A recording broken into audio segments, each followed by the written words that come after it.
Film ini dimulai dengan menampilkan kaos kaki yang digantung dalam rumah. Di dalam rumah ini hidup sekeluarga dengan keadaan mereka bagaikan parasit. Mereka mencari wifi tetangga, bahkan ke WC sekalipun. Mereka semua adalah pengangguran. Mereka mendapatkan pekerjaan sementara, yaitu melipat kotak pizza. Dan setelah mereka menerima gaji dari hasil kotak pizza, mereka mengadakan acara kembalinya wifi tetangga.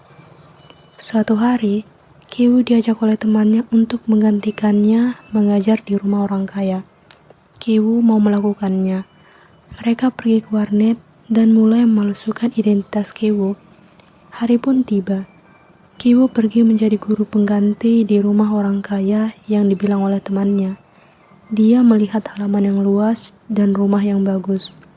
Ibu Dahe mau mempekerjakan Kiwu dengan syarat melihat cara Kiwu mengajar.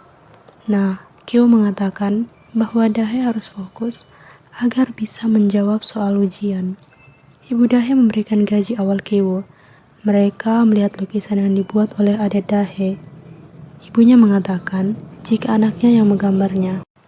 Kiwu mengakui kehebatan adik Dahe dan mulai memuji dan mengatakan bahwa hanya orang teliti yang bisa melihat arti dari lukisan itu.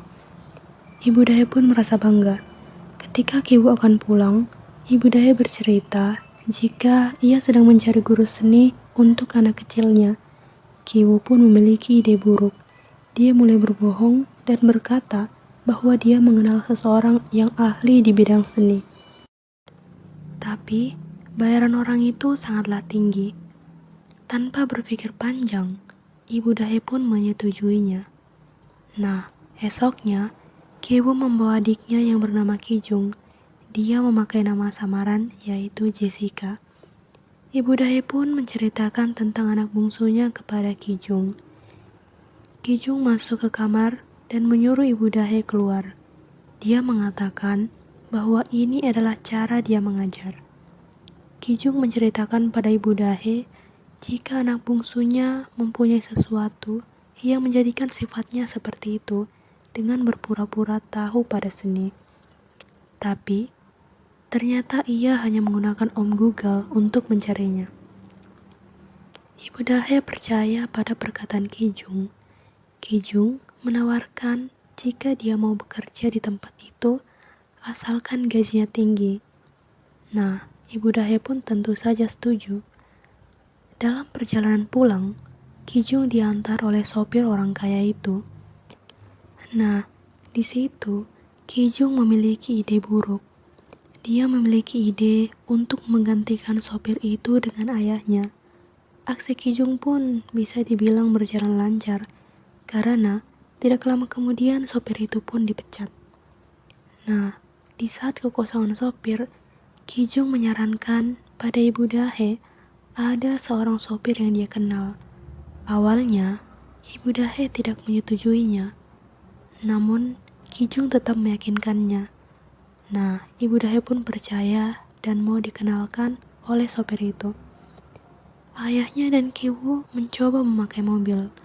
Mereka belajar lewat situ. Ayah Dahe sedang menguji ayah Kiwu.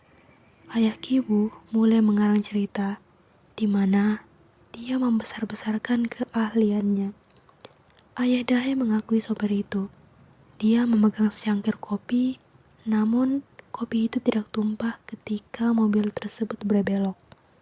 Nah, Kijung dan Kiwu menyusun rencana selanjutnya untuk mengganti pembantu rumah itu dengan ibunya.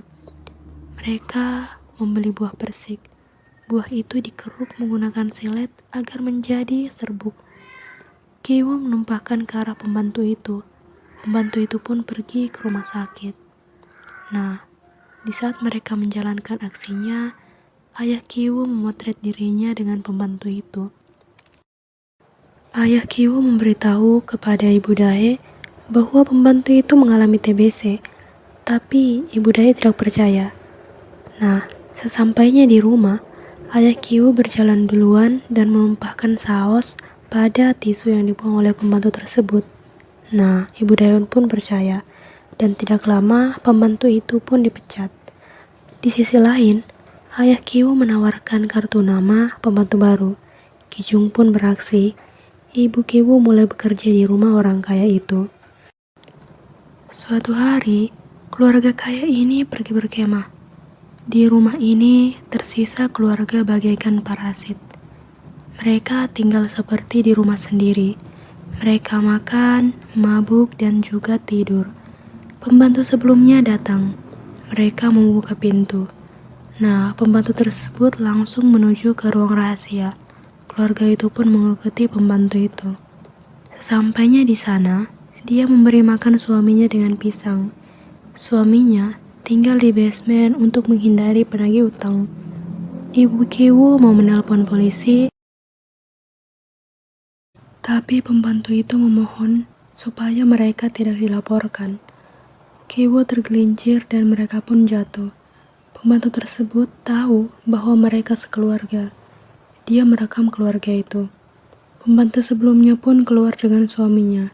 Dia mengancam akan mengirimkan rekaman itu kepada mantan tuannya. Tiba-tiba, keluarga kaya itu pulang.